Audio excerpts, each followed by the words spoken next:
Assalamualaikum warahmatullahi wabarakatuh. Saya Wilda Mahfira, NIM 2019-41197. Saya dari Ekonomi Syariah, Unit 6. Saya akan menjelaskan makalah yang berjudul Struktur Pasar Monopolistik dan Oligopoli. Pasar monopolistik dan pasar sempurna. 1. Pasar monopolistik adalah sebuah bentuk pasar di mana ada banyak produsen yang saling berkompetensi dengan produk yang hampir serupa namun memiliki beberapa perbedaan. Perbedaan ini yang menjadi ciri khas dari produk yang dijual oleh masing-masing produsen. 2. Ciri-ciri pasar monopolistik. A. Hanya ada satu penjual dan banyak pembeli. B. Tidak ada perusahaan yang dapat membuat barang substitusi yang sempurna. C. Rintangan cukup kuat untuk masuk ke pasar monopoli.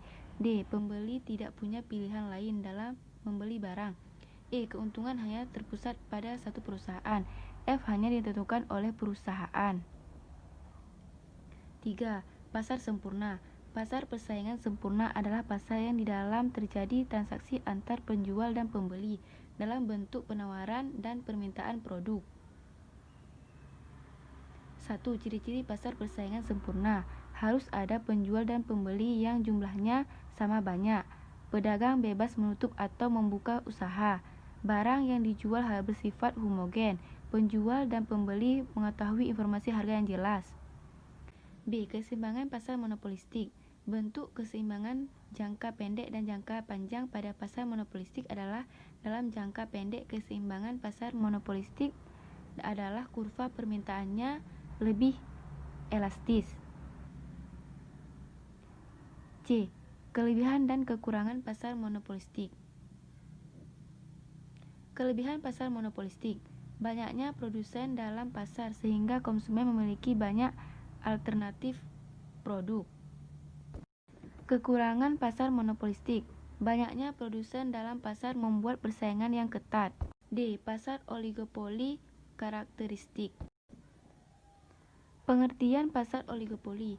Dilihat dari segi bahasa, oligopoli berasal dari dua kata, yaitu oligos yang berarti banyak dan polin yang berarti menjual.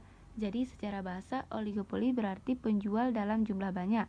Sedangkan dalam ilmu ekonomi, pasar oligopoli adalah suatu jenis pasar di mana hanya terdapat beberapa produsen atau penjual untuk menyediakan keperluan dari pembeli yang banyak di pasar. Karakteristik pasar oligopoli. Hanya sedikit perusahaan dalam industri, produk homogen atau terdiferensiasi, pengembalian keputusan yang saling mempengaruhi. Kurva permintaan bengkok. Dalam pasar oligopoli terjadi kurva permintaan yang patah karena pada pasar oligopoli perubahan harga cenderung mengikuti oligopolis lainnya. Jadi, jika satu oligopolis menurunkan harga, maka oligopolis lainnya akan mengikuti. Sedangkan jika salah satu oligopolis menaikkan harga, maka oligopolis yang lain tidak mengikuti. Sedangkan mereka yang menaikkan harga akan berakibat kehilangan konsumennya. Oleh sebab itu, jika yang lain menaikkan harga, maka yang lainnya akan tetap bertahan. Hal ini dilakukan agar mereka tidak kehilangan konsumennya. F. Bentuk-bentuk hambatan kemasukan oligopoli. Biasanya, perusahaan yang bermain dalam persaingan oligopoli adalah perusahaan yang telah mapan, baik dari segi pengalaman, modal, sumber daya atau manusia dan bahan baku, serta teknologi. Hambatan-hambatan itu diantaranya adalah sebagai berikut.